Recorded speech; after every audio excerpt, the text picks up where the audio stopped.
औज़ुबिल्लाहि मिनश्शैतानिर्रजीम बिस्मिल्लाहिर्रहमानिर्रहीम। नाज़रीन मोहतरम, programme views on news with Mirza Nadeem Baig के साथ मैं हूं आपका मेज़बान।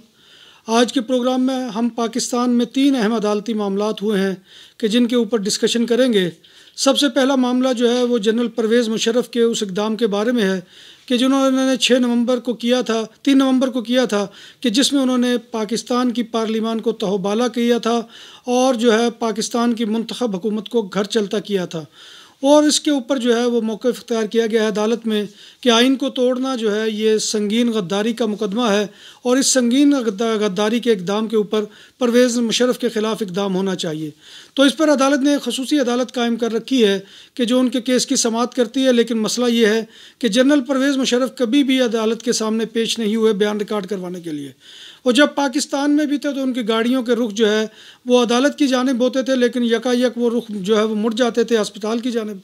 और ये मौक़िफ़ इख्तियार किया जाता था कि उनकी तबीयत जो है वो ख़राब हो गई है और अस्पताल से भी मेडिकल सर्टिफिकेट जारी कर दिए जाते थे कि जिनकी बुनियाद पर यह कहा जाता था कि जनरल परवेज़ मुशर्रफ किसी किस्म का बयान कलम बंद करवाने की पोजीशन में नहीं है। तो फ़ाज़िल अदालत ने उनको जो है वो 3 ऑप्शन दिए हैं कि अगर वो चाहें तो 3 ऑप्शन के ऊपर जो है वो गौर करके अपने बयान को रिकॉर्ड करवा सकते हैं। सबसे पहला तो ये है कि वो आइंदा समाअत में अदालत में पेश हों और ये आइंदा समाअत जो है ये 1 अप्रैल को होगी। नंबर 2, वीडियो लिंक के ज़रिए से अपना बयान कलम बंद करवा दें। और तीसरा ये कि उनकी जगह पर उनके वकील जो है वो सवालात के जवाब दें। लेकिन अभी तक ये तीनों सूरतों में जो है किसी पर भी आमादगी का इजहार नहीं किया परवेज़ मुशर्रफ ने, कि जिसके बाद अदालत को जो है वो बहुत सख्त मौक़िफ़ इख्तियार करना पड़ा। और चीफ जस्टिस ने जो है आसिफ सईद खोसा साहब ने दौरान समाअत ये ऑब्जर्वेशन दी कि अगर आइन तोड़ने पर लाश को फांसी की सज़ा दी जा सकती है तो फिर पाकिस्तान में भी ऐसा मामला हो सकता है। और उन्होंने कहा कि बरतानिया में ओलिवर क्रॉमवेल की मिसाल मौजूद है। ओलिवर क्रॉमवेल एक बरतानवी फ़ौजी था और सियासी रहनुमा था और इसका इंतकाल जो है 1658 में हो गया था, जिसके बाद इसकी लाश को हनूत किया गया था और दोबारा पार्लिमान की बहाली पर जो है इसकी लाश को अदालत ने जो है वो इसकी कब्र से निकाल कर और इसको हालांकि ये वेस्ट मिनिस्टर कैथेड्रल के अंदर दफन था, वहाँ से इसकी लाश को निकाला है और लाश को निकाल कर अदालती कार्रवाई जो है की गई है। और उसके बाद ये हुक्म सादर किया गया है कि इस शख्स का सर कलम कर दिया जाए और उसका सर बाकायदा कलम किया गया। उसका सर जो है वो उसकी बॉडी से अलग कर दिया गया और फिर उस सर को जो है वो चौक के अंदर रखा गया ताकि लोग ये देख सकें कि ये वही ओलिवर क्रॉमवेल है कि जिसने बरतानवी आइन और पार्लिमान की तज़हीक की थी। और फिर डॉक्टरों ने बाकायदा उसके सर का मुआयना जो है 1815 के अंदर किया और ये कहा कि ये सर वाक़अतन क्रॉमवेल का ही है। तो लिहाजा ये सज़ा जो है जो दी गई बरतानिया के अंदर, इसका हवाला जो है वो चीफ जस्टिस ने अपनी ऑब्जर्वेशन के दरमियान दिया और कहा कि ये जब भी मुशर्रफ की तारीख का दिन आता है, ये भी उनके अल्फाज थे कि उनके जो है वो अस्पताल जाने के दिन शुरू हो जाते हैं। हालांकि मुशर्रफ इससे पहले जो है वो टीवी चैनल्स के ऊपर बैठकर पाक भारत कशीदगी के बारे में अपने ख्यालात का इजहार करते रहे। इसी तरह से उससे पहले PSL के मैचेस हुए हैं तो उसके अंदर भी उन्होंने जो है वो अपने वो मेहमान ख़ुसूसी के तौर पर वहाँ पर शामिल हुए हैं दुबई के अंदर और एहसान मानी साहब क्रिकेट बोर्ड के चेयरमैन उनके साथ बैठकर जो है वो मैच देख रहे हैं। तो जस्टिस आसिफ सईद खोसा ने कहा कि जब भी इस शख्स को अदालत में बुलाया गया है तो ये अस्पताल पहुंच जाते हैं और जैसे ही उनकी ये तारीख भी करीब आई थी तो उसके बाद वो जल्दी अस्पताल पहुंच गए और आजकल दुबई के अस्पताल के अंदर ज़ेर इलाज हैं।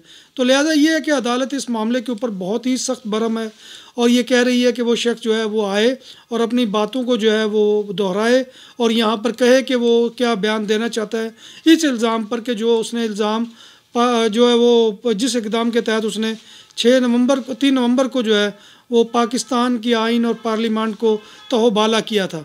तो ये पहला मामला है कि जो जनरल मुशर्रफ के ख़िलाफ़ हुआ है।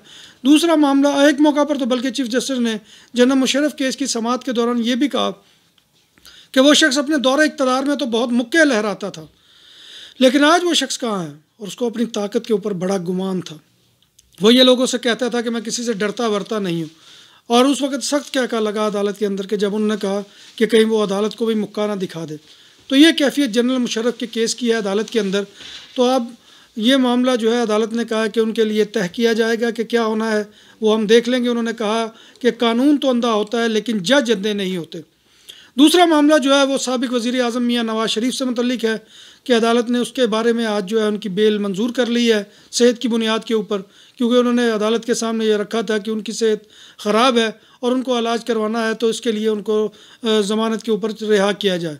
तो अदालत ने उनको रिहा कर दिया है, जबकि ये पाकिस्तान की अदालती तारीख़ की पहली मिसाल है कि किसी को सेहत की बिना के ऊपर जो है अदालत से रुखसत किया गया है।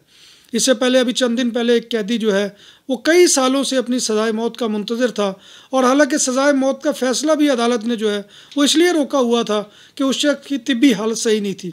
उस शख्स को शिज़ोफ्रेनिया का मर्ज़ था, लेकिन उस शख्स की उस वक़्त जेल से निजात मिली है कि जब उसकी तभी मौत हो गई है और वो अपने खालिक़ हकीकी से जा मिला है। तो ये भी बड़ी एक अजीब मिसाल है। हालांकि किसी को इस तरह से अगर पहले नहीं हुआ तो इस दफ़ा भी नहीं होना चाहिए था, लेकिन बहरहाल हो गया है। उन्हें 6 हफ़्तों की मोहलत दी गई है और कहा है कि 6 हफ़्ते ख़त्म होने के बाद वो खुद ब खुद जेल चले जाए।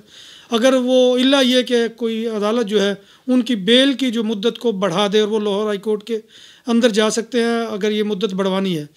तीसरा मामला यह है कि हाई कोर्ट का शहबाज शरीफ का नाम जो है, लाहौर हाई कोर्ट ने जो है शहबाज शरीफ का नाम जो है वो एग्ज़िट कंट्रोल लिस्ट से निकाल दिया है। अब वो बैरून मुल्क जो है वो सफ़र कर सकेंगे। उनके बारे में जो है वो फौरी हुकूमती मौक़िफ़ सामने आ गया और हुकूमत ने ये कहा कि ये मामला जो है ये हम इस तरह नहीं होने देंगे और हम इसके फ़ैसले के ख़िलाफ़ अदालत में जाएंगे और अदालत को कहेंगे कि ये फ़ैसला जो इनके ख़िलाफ़ किया गया है ये मुनासिब नहीं है।